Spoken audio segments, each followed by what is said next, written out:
Menteri Dalam Negeri Tito Karnavian meminta 48 pejabat PJ Kepala Daerah baik gubernur, bupati maupun wali kota yang ditunjuk Presiden dapat melaksanakan pemerintahan yang baik di daerahnya. Para pejabat yang baru dilantik ini merupakan kepala daerah yang tidak dipilih oleh rakyat dan tidak punya biaya politik.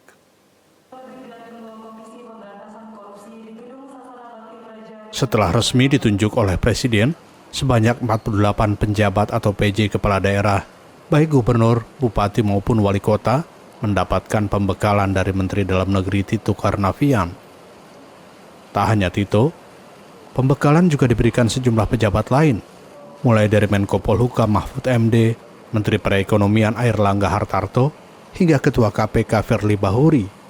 Menko Polhukam Mahfud MD mengatakan, pembekalan dilakukan agar 48 penjabat kepala daerah yang ditunjuk Presiden dapat tampil sebagai pelayan masyarakat serta menjaga kebijakan pemerintah pusat. Ia juga meminta para penjabat kepala daerah yang diangkat dapat bekerja lebih baik, mulai dari menjaga stabilitas politik, pembangunan, ekonomi, hingga sosial. Ini pembekalan penjabat kepala daerah, gubernur, bupati, dan wali kota yang sudah diangkat oleh Presiden dan Menteri Dalam Negeri. Saya sudah melalui proses-proses yang berlaku dan ya sebenarnya sudah terbuka juga sesuai dengan peraturan-peraturan yang sudah ada di dalam berbagai peraturan. Dan kita sekarang membekali agar mereka ini tampil sebagai pelayan masyarakat, juga menjaga kebijakan pemerintah pusat. Senada dengan Menko Polhukam, Menteri Dalam Negeri Tito Karnavian meminta 48 penjabat kepala daerah tersebut dapat melaksanakan pemerintahan yang baik di daerahnya. Ia pun mengingatkan para penjabat kepala daerah tersebut menjaga integritas, mengingat mereka tidak dipilih oleh rakyat dan tidak punya biaya politik. Saya meminta betul kepala penjabat kepala daerah yang 48 ini supaya mereka memanfaatkan betul kepercayaan dari Bapak Presiden untuk melaksanakan program, melaksanakan pemerintahan yang baik di daerahnya, bisa menjadi role model. Karena mereka bukan dipilih rakyat, jadi nggak ada biaya politik. Ini harus dimanfaatkan oleh mereka, momentum untuk mereka untuk berprestasi juga, mengembangkan karir, dan tadi menjadi role model, ya, supaya mereka juga bisa lebih baik, kira-kira begitu. Para penjabat yang baru dilantik ini akan dilakukan evaluasi selama 3 bulan untuk kemudian dipertimbangkan akan diperpanjang atau tidak. Dari Jakarta, Ihsan Riansah, Nusantara TV melaporkan. Ketua Komisi Pemberantasan Korupsi KPK Firly Bahuri mengingatkan seluruh penjabat PJ Kepala Daerah untuk menjauhi segala bentuk praktik korupsi.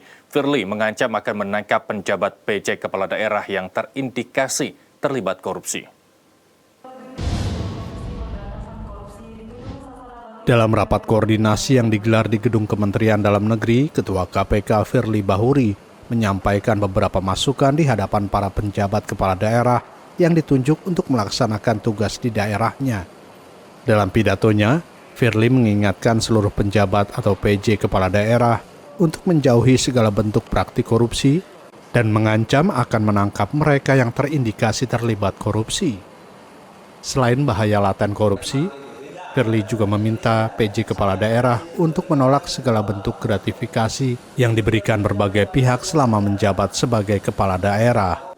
Menjauhi praktik korupsi, maka Anda siap-siap menunggu giliran tangkap oleh KPK. Ini agak keras saya menyampaikan karena Presiden kesan itu. Dan ini adalah model pertama yang mungkin saja menjadi legasi pemerintah dan juga bisa jadi formula yang tepat untuk menuju kepada saya tidak tahu. Tapi semuanya tergantung kepada Bapak dan Ibu sekalian. Kalau ini sukses, maka bisa jadi menjadi format baru pemilihan kepala daerah. Selain PJ Kepala Daerah, masyarakat juga dihimbau untuk dapat melaporkan ke aparat penegak hukum termasuk KPK apabila ada gubernur maupun bupati daerah yang meminta suap. Dari Jakarta, Ihsan Riansah, Nusantara TV melaporkan.